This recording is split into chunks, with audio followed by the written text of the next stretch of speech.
Be-do. Be-do.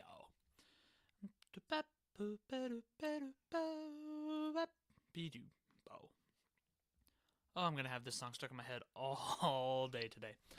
Oh gosh. Don't punch your mic. Not helpful. But BD. Alright, I'm gonna try and find my own stream so I can try and look at chat. While I do this, because I am learning. I'm learning as we go. And that's part of the fun of it. Let's see.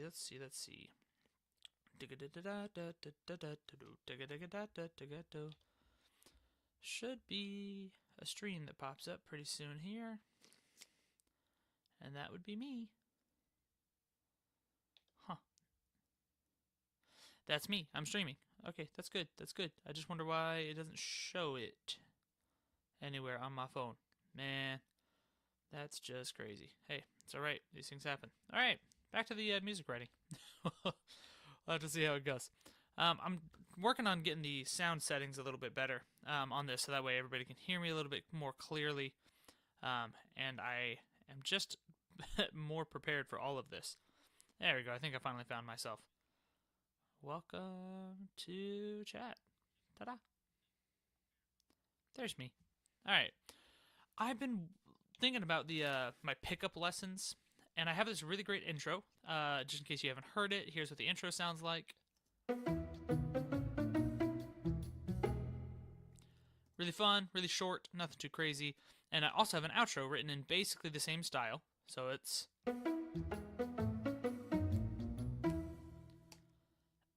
And man, I just kind of want to have some background music that matches that. I've kind of been just using some of the background music that I use for like the Music Theory Basics or the Music Theory Foundations playlist I have on my channel. But there's no reason that I shouldn't write some music that fits this one. So let's just try and set things up so that it's the same on those other ones. So for instance, I need this song to be in swing. What tempo did I do for these ones? Let's see, 140 and 130. And we'll just split the difference. We'll put it at 132. A little bit faster, but nothing too quick. Still want it to feel kind of bright and light and happy and easy going, easy sounding kind of thing. And then we need to make all of the strings pizzicato. Let's see. Oh, not in lines. I need text. Pizzicato strings. And these are both in the key of E, so I'm just gonna keep that up as well. I did that in the key of E, so that way, if I ever want the low bass or the bass to hit that low E string, I can just have a thump on that low one. Okay, and then swing. So now I'm gonna just listen. I mean, they're really short, this intro and this outro, and they both have this pickup of 5 to 1. Let's see. Let me make sure I'm not totally wrong there. Yeah. So there's the intro. There's the outro. I'm gonna name this one. Let's see. Pickup lessons outro. So that way it doesn't just say untitled. It gets into my brain and I forget which one I'm looking at. Okay. So this is the outro, and then we'll save that so I don't forget. And then this is Pickup Lessons intro. Let's see, did I name this one? I did name this one. Alright, look at that. Not totally crazy. Pickup Lessons intro. Okay, so I'm going to start, I'm going to start the same way, right? Why not start with a nice little 5-1? So,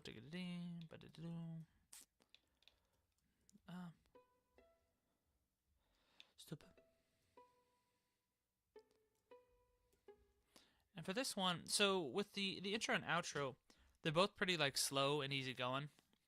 But they have these like kind of chromatic lines, and I definitely want to incorporate some of that. But for this to be the background music, I need it to be a little bit more spacey, so it doesn't grab your ear as much. The first two, the intro and the outro, are supposed to grab your ear because my video is either just starting or just ending, so I want it to grab your attention. This one I sort of just don't want it to distract from the message that I'm putting, so I'm probably going to have a little bit less syncopation in the melody, much more like simple things, but I'll probably keep the syncopation in the background. So let's try a real simple melody with kind of a lot of space. So we got something like that, and then we can kind of just repeat that same phrase, but end on a more inquisitive note. Something that kind of you know, leaves you wanting a little bit. Nah, come back here. And doom bye. If I just copy Control C, Control V, copy paste. Doom boom. Alright, and then for the intro and the outro, I think I just have violin and viola doubled in octaves, so I should get something like this.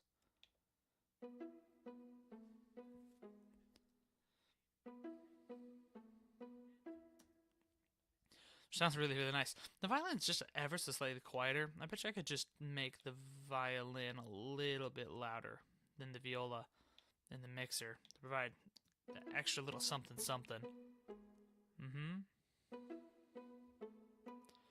And this is where we can make it, I suppose, a little bit jazzy. I can go,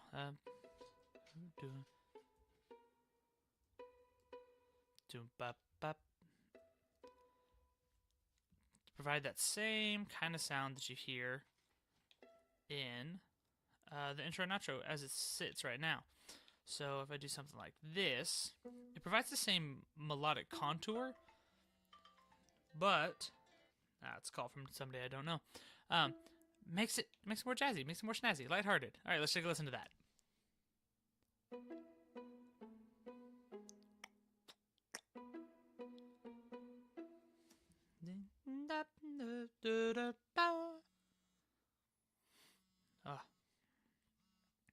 There we go. Yeah, and I'm working on being better at looking at chat and stuff. Welcome in, guys. I'm working on a new song today. We're doing some background music for the, oh gosh, what do I call that? The pickup lessons playlist on my channel. Uses these pizzicato strings and these kind of fun little tinny percussion instruments to kind of make the things. So I'm gonna just put in, so we got some kind of rhythm in the background. Oh, that is not the sound I'm looking for. There we go. Yeah, we just want that. Oh, I hope that sound just sounds as awesome to you guys as it does to me. I wonder if I can incorporate that other sound. Here we go. I'm just adding a little bit of rhythmic something to my sheet music, so it's not just the single line. So if I take just a little bit of this guiro, and then we'll stick, I want that to be nice and quiet. This is not the main part. So let's see how that mixes into everything. Yeah, it's a little bit too omnipresent. Don't want it to overtake. I'll make it a little bit quieter and probably... I wonder if I can't...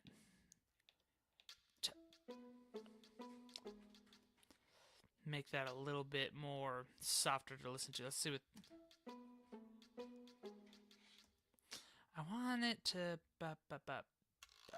Oh, that's such a funky sound. I kind of want to use that somewhere. But let's see. So... I wonder... Percussion's always such an interesting thing to try and, like, put into the songs. Because, not careful, they can take up a lot of the sonic space of the tune. So we got... I wonder if I can just kind of do this as my consistent percussion. So have this be kind of ones and threes. So beat up, beat up, beat up.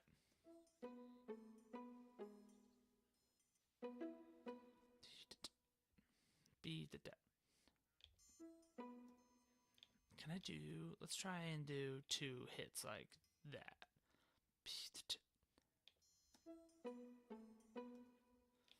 And we'll copy and paste that. Really give us some sound to our percussion here.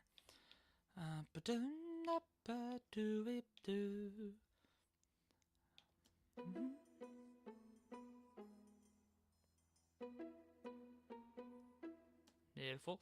And then we'll just add a real simple bass line.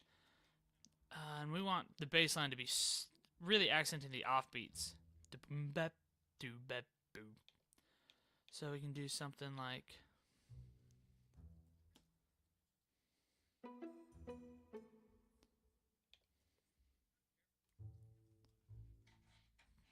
something like this.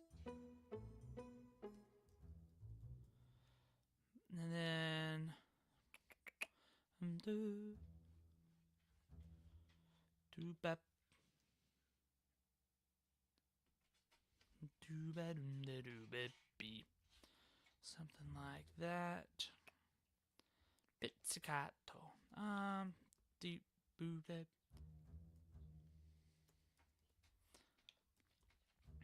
Little chromatic line maybe in this bass part. What if we kind of do that? Sorry for the scratching. My cat really wants to come back in, even though, 3 seconds ago he really wanted to go out, but such is the nature of cats, I think. Alright, let's take a listen to this.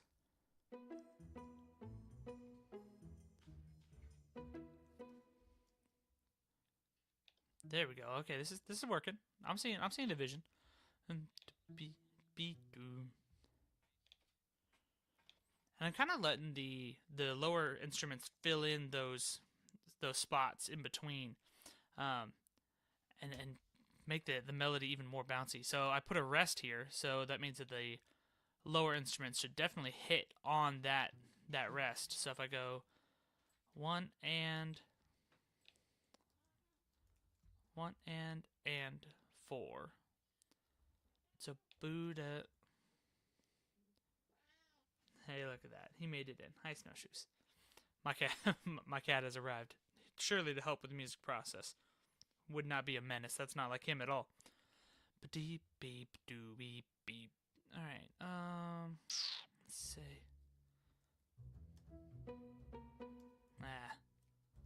There we go, we'll do that. And then land on 4.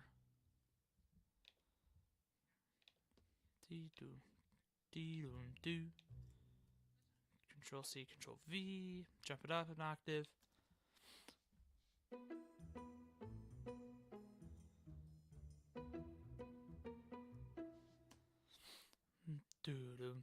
And I bet you I can make the lower voices repeat this as a little call and response between the two parts. Oh gosh, that's high. Let's take a listen to that. I'm going to copy and paste the triangle part to fill out this whole thing. So Control C, Control V. And man, let's put that Guiro sound in there. If I just put it on beat 3 maybe. That's such a fun sound. Alright, let's take a listen. See what that sounds like.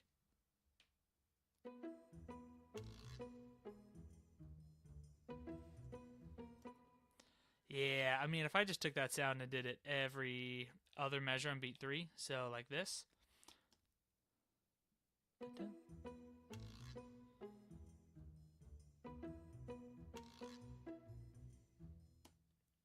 Yeah, I kind of like that. Alright, and then we get to restart the melody here, do something a little bit different. I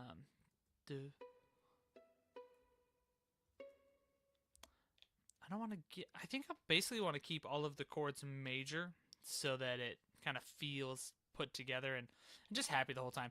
The thing with the pickup lessons is that I try and keep them definitely under a minute whenever possible, and about like 30 to 45 seconds if I can. So let's say we change our melody up a little bit. So if I move to C sharp here, then I want to make sure that the bass hits A right after, so that way it feels like A major and not C sharp minor. So we'll make sure and hit A here so that we really hear that A major sound rather than that C sharp minor. I'm going to just copy and paste the percussion. So again, we've just got kind of that backbone going throughout the song. So, and then again, we're sort of, I mean, honestly, we're kind of writing only 2 parts. If I go back to the intro and outro, you'll notice that this line, so the violin and viola, are literally just the same thing, an octave apart. And then the cello is a little bit different than the bass, but it follows a really, really similar like contour. And again, you can see how they line up in rhythm right here. And that's for the intro, and then for the outro, it's more like what I'm writing right now, where it's basically just 2 parts. So violin and viola are together, and then cello and bass are together. And I'm trying to keep this rhythmic thing there, where it's and 1, and then the bass hits on the and of 1. Right there, you'll notice I'm doing the same thing here. Budi ba, didika. So that same kind of figure.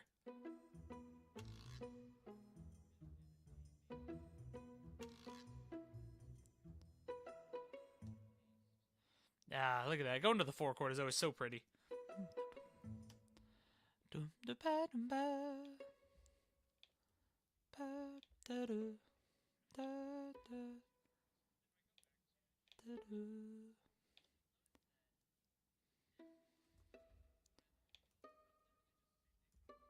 wonder if I can go to D major there just to really put some spice on there for kicks and giggles. Ooh, might be a little bit too spicy.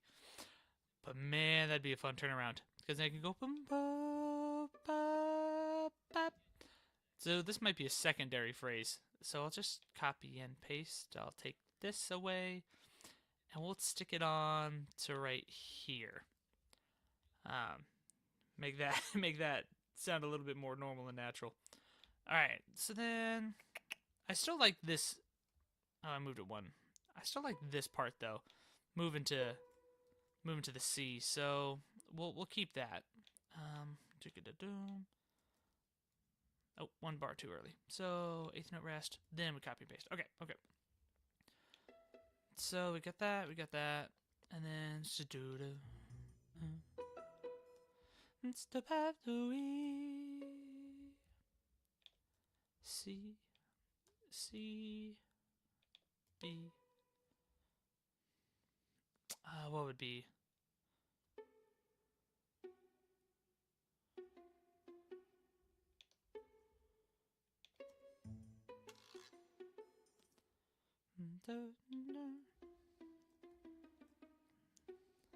Let's try that out. Keep it on A. Keep it on the happy.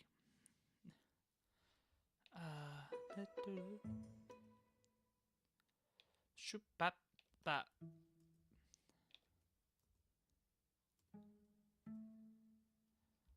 Let's try that out.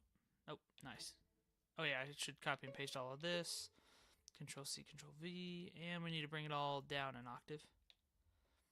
And let's 1, 2, 3, 4, 1, 2, 3, 4. Okay, so we got the did do up. So the did do did. Okay, so then I'm just looking to find spots where I can stick rhythmic anticipation in. The rhythmic anticipation just kind of helps the song feel bouncy and light, and that it's not taking itself too seriously. Because that's the name of the game with this song. I don't want it to be too serious. Because it's just supposed to be light and fun. So, boom.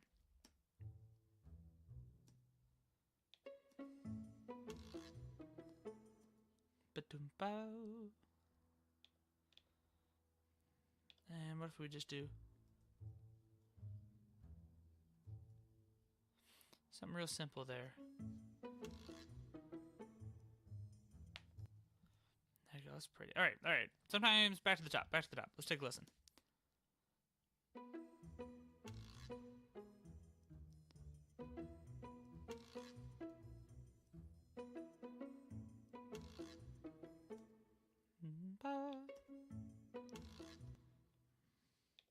I wonder if I could just end this on C sharp and have just a shorter phrase there. Let's say we just did that.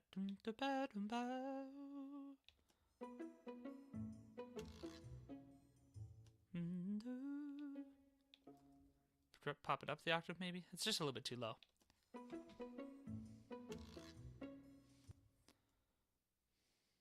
Yeah, I'm okay with that. I think that's it.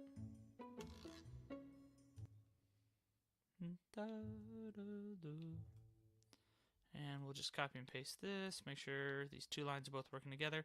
I think that this sound is happening just a little bit too much, too frequently. I like it, but I want to make sure that it's not used too much. I had a friend once, tell me that it's, you buy a chocolate bar with nougat, not a nougat bar with chocolate. So I got to make sure it's not used too much. Maybe I'll just half its frequency. So what if I moved that sound then to the second measure of every 4? So more like this instead. So if I put it right there, do something like this. All right, let's one more time. Let's see what that sounds like. Oh, sounds like nothing all of a sudden for some reason. There we go. Let's try that again.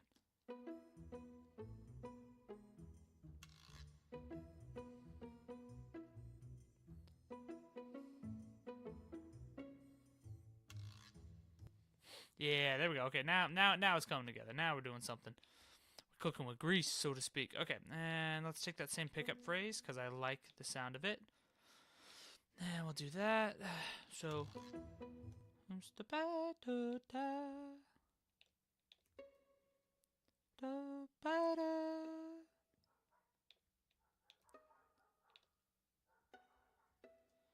there we go. And we'll just take it back to E major because why not? And we'll revisit this D natural idea. Might have been just a tad too spicy from before. Let's see. Okay, and we copy and paste this idea right here, down an octave.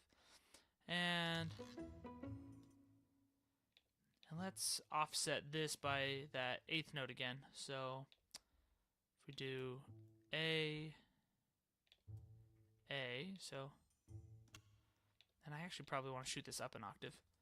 So we still get that octave distance between these two.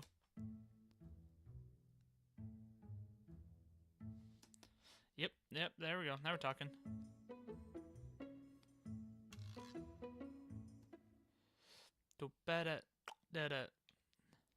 So if I can do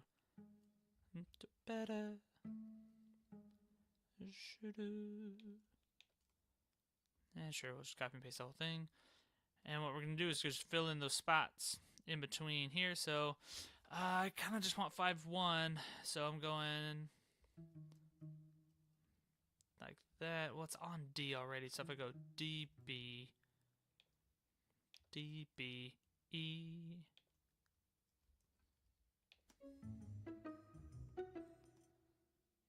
Boo-doo.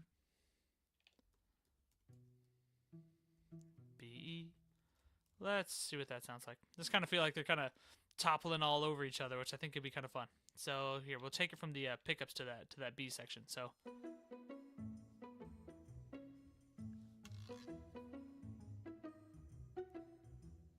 yeah, there you go. It's kind of fun. Okay, now just thinking about song form, I should probably do this first section twice, just because as we look at song form, usually it's A A B A. So if I let's see, we'll end the phrase like that. Luckily, it's the same triangle part as it's always been. So we'll put that there. So then I just want to copy and paste these 4 measures. I'll probably copy and paste these 3 measures just so that I don't have to redo stuff. Boom, like that. And then we will put this phrase in right there at the end. Control C, Control V, and then we need the pickup notes. So boom, boom, like that, like that, like that. Boom, B. And now I can change up these 2 A sections ever so slightly, and I probably will, but let's just hear what this sounds like now all the way through.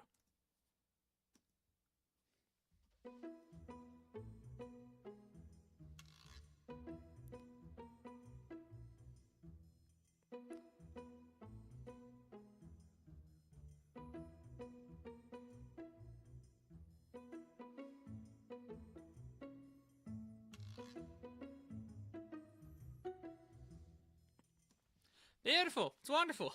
I'm actually pretty happy with that. Let's see, and it's about the timer up here right here says how long the song is right now. So I'm just shy of 30 seconds. So if I just kind of I haven't used the hi-hat at all yet. So what I can do is kind of start to do just like maybe a percussion breakdown section.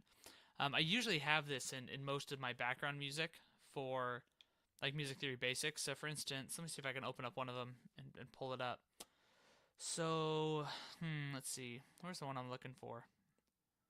For instance, maybe I didn't put it in this one. I swear, I thought it was in this folder. Guess not. This is the issues when you got too many Too many music folders. I usually have some kind of instrumental breakdown. So this is the bossa groove that I use in the background of Music Theory Foundation sometimes. You'll have to take a listen for it. Obviously, these are just background music, so you're not exactly meant to totally listen to them. But I'll let it play for just a little bit here, and I'll talk about it once we get to the part I'm looking for. But here's what it sounds like.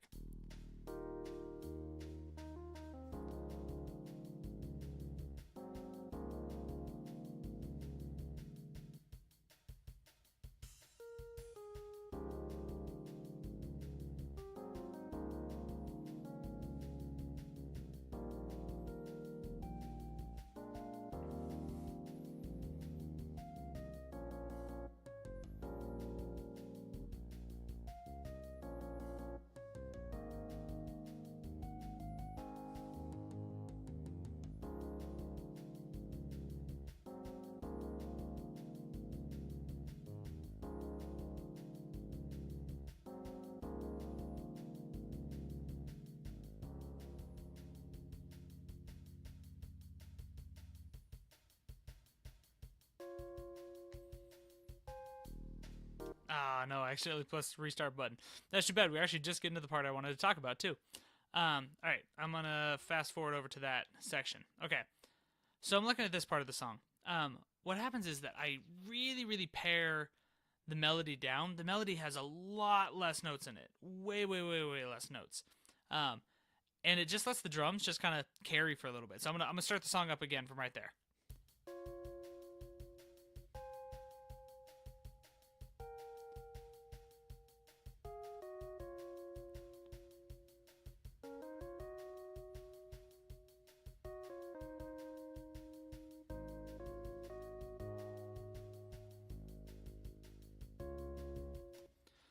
And there, we just, like I said, we let the drums carry. So I wonder if I can't do a similar section as I do this. Now I'm using pizzicato strings, and unlike the electric piano, the pizzicato strings don't have a sustain on their notes. So it's going to be a lot less fronted. There's going to be a lot less actual like note to deal with. So I might need to hit them more frequently and almost do something like that's stop time adjacent. So something like you would hear in old jazz music where the drummer gets a solo and the rest of the band kind of does what we call hits, where they just all kind of hit together. So let me remind myself of what we're working with here. So I'm going to play from the beginning. I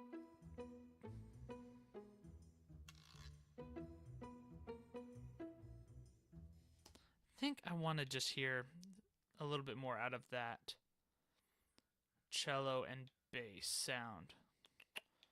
Something, just kind of crank them up a little bit. All right, one more time.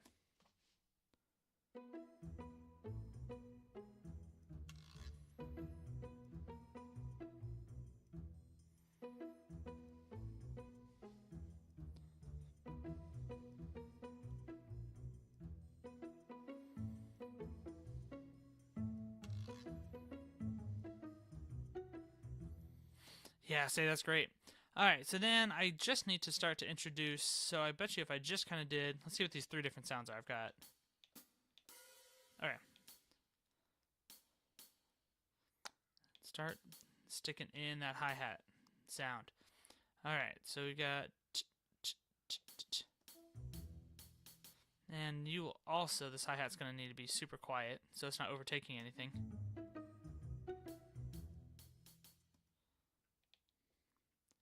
And we'll let the guiro start to hit a little bit more too. So, okay, now we get to write some actually fun percussion lines.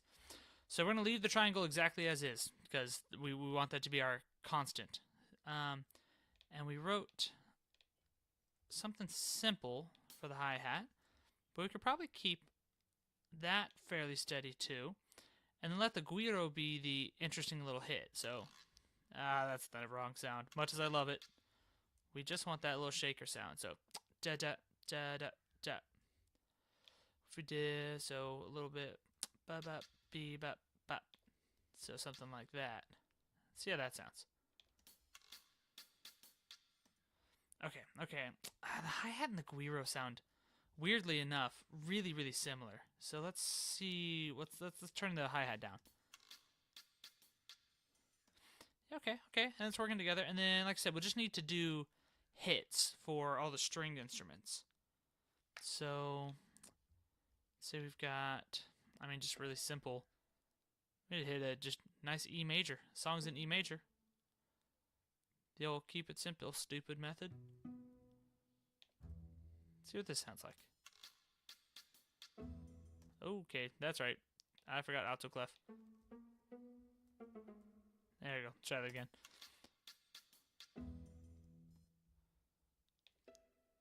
And actually, MuseScore's making those linger a lot longer than I intend to, so we'll turn it into an eighth note.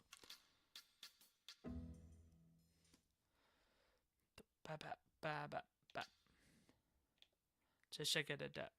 Alright, we're gonna get a little crazy with the Guiro. What if I turn this one into a triplet? Let's see what that sounds like. So we got.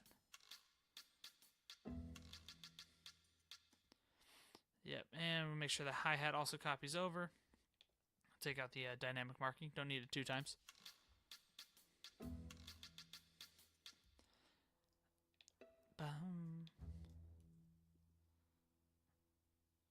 And maybe we can make this hit on 4. It's nice things. We'll just take that same shape and just put it onto A. So we got E major to A major. That's a little bit too low. We'll have to change the arrangement of. There you go. And if we put this one to C sharp, maybe, and drop that A up, so there we go. And then, boom, boom. I wonder. Hey, wait a second. That D natural from earlier might be able to come in handy here. There we go. Leave the rest of these notes the same. So if we go something crazy like this. And then we stick that A major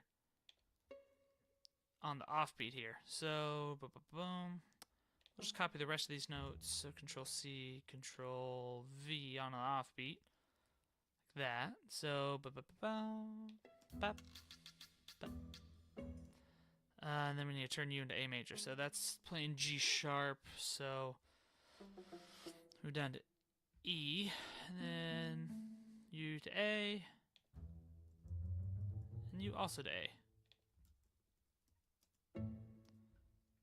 There we go. I wonder, I think that's a little bit too early though. We should stick it on the and of 2. So let's try this out. So we got this rhythm of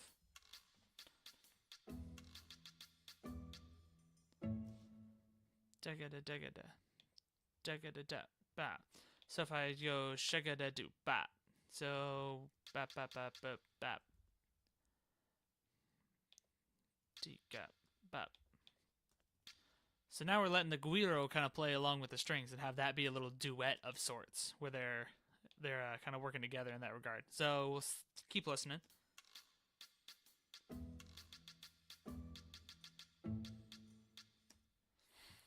There it is. Okay, so we ended on A major. We want to go somewhere else. Say, we eventually want to make it back to B major, which will bring us back to E. So make sure and keep this hi-hat part going first. Let's just copy and paste that for 2 more measures. So we've got that, and then we'll bring in 1. D-da. I want those as 8th notes. D-da, D-da, da. Simplify the guido for the last one. So we got.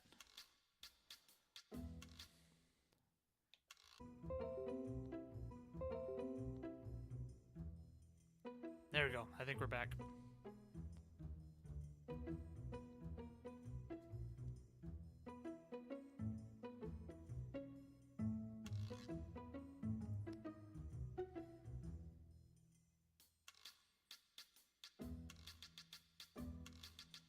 Okay, this is good. I like where this is at, though this sound is now just a little bit too loud in comparison to everything else. Sonic. And we're so back. Every It's Over has a we're so back, you know? I wonder why it's kind of dropping frames like that. That is not ideal. and wasn't doing it earlier. So, huh.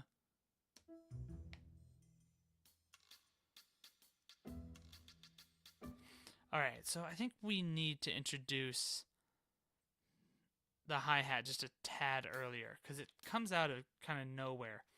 So I'm going to put it in this last phrase. I'll just have it even hit, every other beat. If I just had to hit on bap, bap, bap, bap, probably help get your ears ready for what's to come. So, nice and quiet.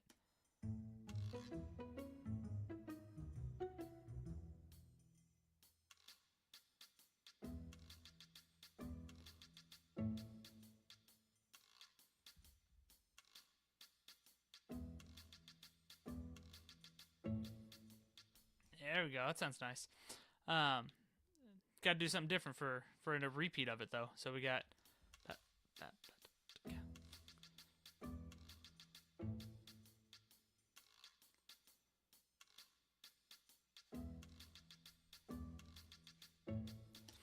I mean, really simply, what I could do is honestly just take this idea, do it once more, but bring it back home to E instead of it to A. Let's see, and that would bring me to how much time? So that brings me just shy of a minute, and I don't need too much more time than that for most of my pickup lessons. Usually they're pretty short. So let's see. First, let's just turn this to taking us to E major at the end. So obviously that's going to be too low. I can probably... You're going to be B all the way up there. Just a little bit too higher than I'd like. So let's just swap some voices around. So we got B, put F sharp.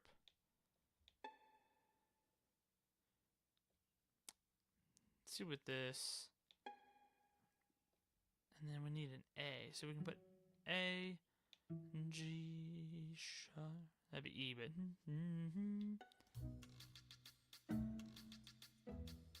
Yeah, some real classic like that. And in fact, I bet you we could end, if I put this on the end of 4, it'll sound really like we're bringing the whole thing together. Stick one of the go.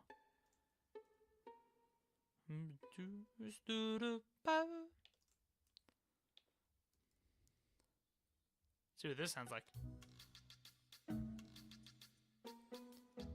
Yeah, that's what we're looking for. That's the end. That's the stuff. Yeah, I agree. Always writing. Streaming does take a lot of bandwidth, from what I understand of how internet works. There we go. Okay. So then, for the sake of giving myself enough time, really what I'm going to do is just let there be a whole nother repeat of just the percussion. And then I will do a repeat of this part of the song that takes me to here. Just to make sure that I've really, really got enough time. Because like I said, these pickup lessons, I try and make them not very long on purpose.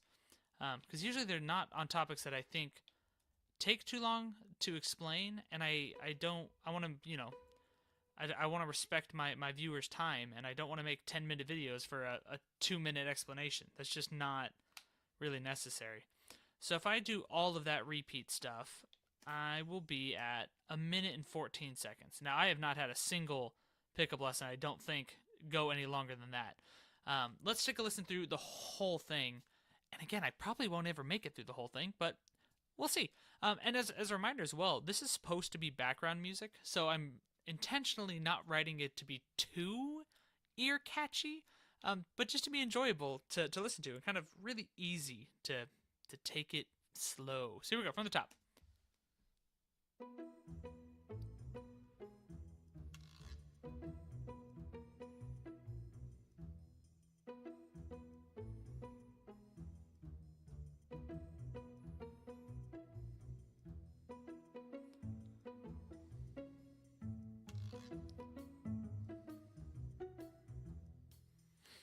I actually want to switch those hi-hat hits around. I know I should be going through this and just letting it play, but I feel like this is going to be a better hit because that feels more backbeaty, and this is supposed to be, low-key jazz. So here we go. We'll pick it up.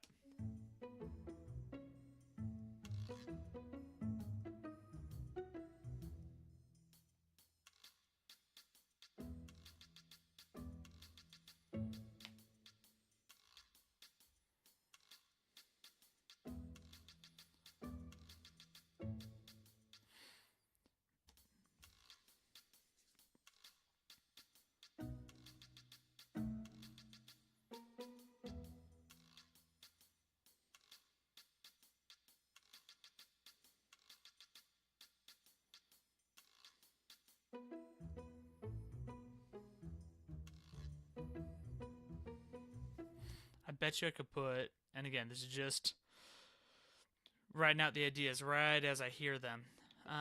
If I stuck in just 2 measures here as a little reset to have just the triangle plan. So we'll let that be there. We'll take these 2 measures, Control C, Control V.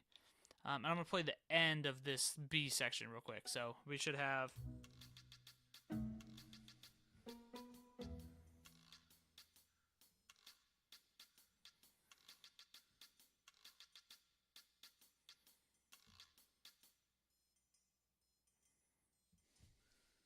There, we were good.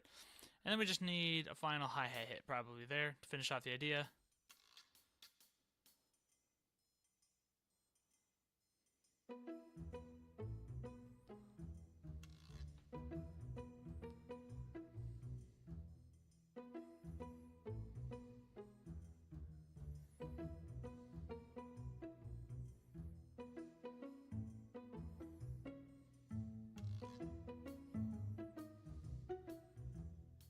That's beautiful. That's wonderful, actually. I am pretty happy with that. So we'll delete all this. Now, what's kind of cool about this, as somebody that's going in to write this music, what I'm looking for, let's see, and we want this and this, pick a lesson backgrounds. This whole song comes from basically just these 10-second ideas that I wrote for the intro. So this... and this. I hope you can hear how there's certain ideas that I've written into these themes that come back into this one and are just longer and more expressive.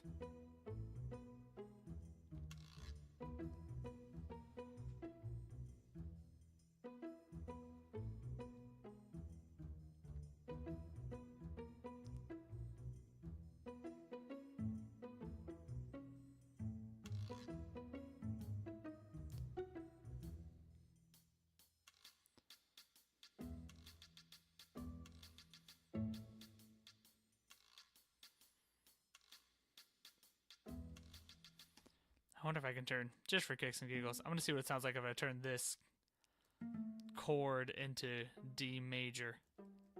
Because then we kind of get this interesting, like, 5-4-1 kind of thing. Oh, yeah, there it is. I knew I was going to want that D major. All right, listen to this whole thing. Listen to this whole B section. Now we're talking.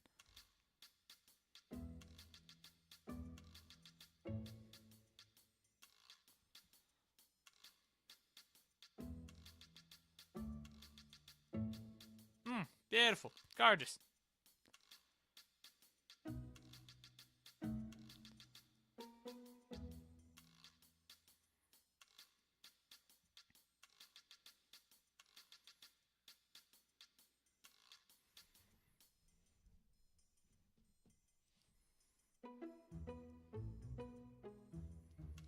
All right, we know what that part sounds like. Looking at the chat, finally, for once. Always writing, you're totally right. The idea that you said it's like all of them together make one big song. That's kind of the idea. That's what I'm shooting for. So I'm glad that comes through. All of these ideas are really supposed to fit together super well and sound like one combined thing. Because, I think about with the intro is gosh, I mean, not more than like 5 seconds long, and the outro can't be any longer than that. Yeah, same thing. Just, I mean, shy of even 4 seconds. And then this one, like I said, if I were to include all of the time that I wrote into it, would be 1 minute and 18 seconds. That is plenty of time, plenty of music for the pickup lessons. Those are intentionally short, really, really calm. Just a little blast of information that I want to get out. So I want to just point out maybe a couple of music theory things. If you have any questions about how the music theory of this works or how I made any of the choices, feel free to toss them in chat. I'm actively looking at it now. But I want to just talk about a couple of things. Now, the song is in E major, right? So a lot of my phrases will start and end on those E notes. Don't be too confused by this one. I know this looks like D, but remember that viola reads in alto clef. So it's effectively one note lower than the treble clef. So like this is E in treble clef, and this is E in alto clef, which is really, really kind of funky to look at, but you get used to it after a certain amount of time. So when I'm looking at this, the chromatic notes that I choose to use, right, these notes that are outside of the key, are all notes that sort of lead me back to E major. Yeah, I don't like alto clef either, but unfortunately that's where we are. All of these notes lead me back to E major in some way, right? So this A sharp, right? I use this A sharp actually fairly frequently, right? So I put it right here, and then towards the end of the song, I also made sure and stuck that note towards the end, right? So I use it right here again at the end of one of the phrases. Yeah, this is actually the end of that B section phrase, right? So I'll play that really quick so you can hear it.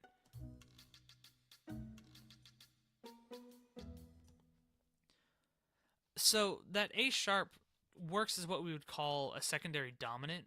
A secondary dominant is a 5 chord that leads somewhere else besides my home-based 1 chord. So my home-based 1 chord is E, and the 5 chord for this particular key would be B major, right? And I can kind of just use the alphabet for that. So, you know, if I write my alphabet out, A, B, C, D, E, F, G, okay? If E is number 1, then I can kind of just count up letters from there. So E is 1, F is 2, G is 3, A is 4, and B would be 5. So B is my 5 chord.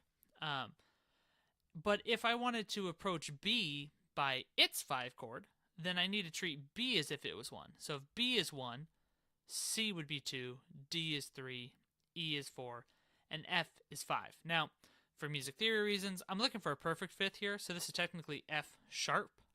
And F sharp major is the notes, and I'll just write this all into the alto line or the violin line for a second. F sharp major is the notes F sharp, shocker, right? And the F sharp for F sharp major. So F sharp, A sharp, and then C sharp. And you can kind of hear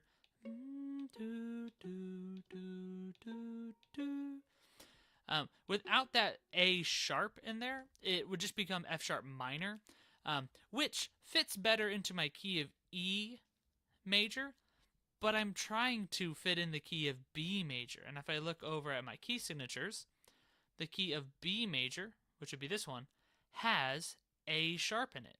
All right, so that's where this little A sharp comes from. And a lot of my notes that are outside of my key can be justified in that way. Just a few minutes ago, I was looking at including this D natural chord in here. All right. Now for this one, my target chord is A major. So I'm trying to target this chord. Okay. If I were to just temporarily put the song into the key of A major, what you'll notice is those natural signs on the D are going to disappear. So watch this. Gone, right? Because in the key of A major, there isn't a D sharp. I don't need D sharp for that particular thing. So if you can kind of think about your song in a different key for a second, then you can get these out of key notes. This idea would be called a temporary tonicization, which is just big fancy music theory words, meaning I'm temporarily thinking in the key of A major. And A major only has 3 sharps. So when I use A major, D major becomes one of my normal chords that I would almost expect. So even though I am working in this E major space overall, that's where that D natural comes from. That also works the same here. This isn't a D major chord. This is the chord E7, which has the notes E, G sharp, B, and D in them. That's what the voices here that have. They have E, G sharp, B, and that D natural. And that's where that one comes into. So it's like ba. And again, if I think about the fact that I'm targeting A major is the spot that I want to go to, right? And so I can bring back my alphabet, right? So if I've got my alphabet of A, B, C, D, E, F, G. Oh, that's not how you spell. There we go. I got my alphabet there, okay? A is my target. If I want to approach A by its 5 chord, then I just count up the alphabet. A is 1, B is 2, C is 3, D is 4, and E is 5. Hey, don't worry. The Germans have the H note in there. So E is my 5. E is my 5 if I want to go back to A. Okay? So then I build an E major chord, in this case E, G sharp, and B. And I put a minor 7th on top, which is D natural. That's where this D natural comes from. So this is the 5 of A. Yeah, I wish I kind of knew. I don't remember exactly how they use H in Germany. It was one of those kind of throwaway pieces of information that I learned at music college that was not at all important for what I was working on, so it did not stick. Did not stick in the slightest. So, yeah, go feel free to do some research on that and come back into chat. Let me know. We'll all learn what that H means together, because that's I just remember, and who knows? Maybe I'm remembering incorrectly, but I remember that we learned that the German music system uses H. Yeah, don't worry. There's bad clefs all around. We've got a MuseScore includes a lot of the different clefs. This is actually alto clef is not fun, but for some reason tenor clef actually breaks my jimmies even worse. It just really confuses the snot out of me. So, all right, I'm gonna listen through to this one more time, and then we'll end stream for today. Thank you everybody so much for watching. Feel free to leave comments in the comment section down below after this stream gets posted. If you have any questions about anything, or if you want to see maybe me go over a certain topic during a live stream, feel free to leave any of that in the stream down below. Let's see. Oh, you say they use it instead of B natural. So particular. Interesting. Well, we'll see how right Google AI is. It's for better or worse, it's getting better. But I'll say I think that might be part of the reason, because a lot of other countries use a system called fixed do, meaning that C, the note C, is always do when you think about do, re, mi, fa, sol, la, ti, do. And so I wonder if maybe that has something to do with it, because that note will always lead us back into do. Don't know, but maybe so. So, all right, one more time through, and then we'll end stream for today.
Ah, that's great.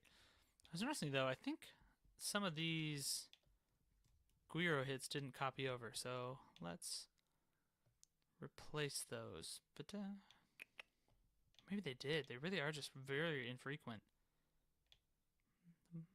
1, 2, 3, 4. There should be one right here, though. There we go. I knew I was missing one. There it is. All right, everybody. Thank you for watching. It's really fun. As always, look forward to working with you to build your skills from the ground up. We'll see you again soon.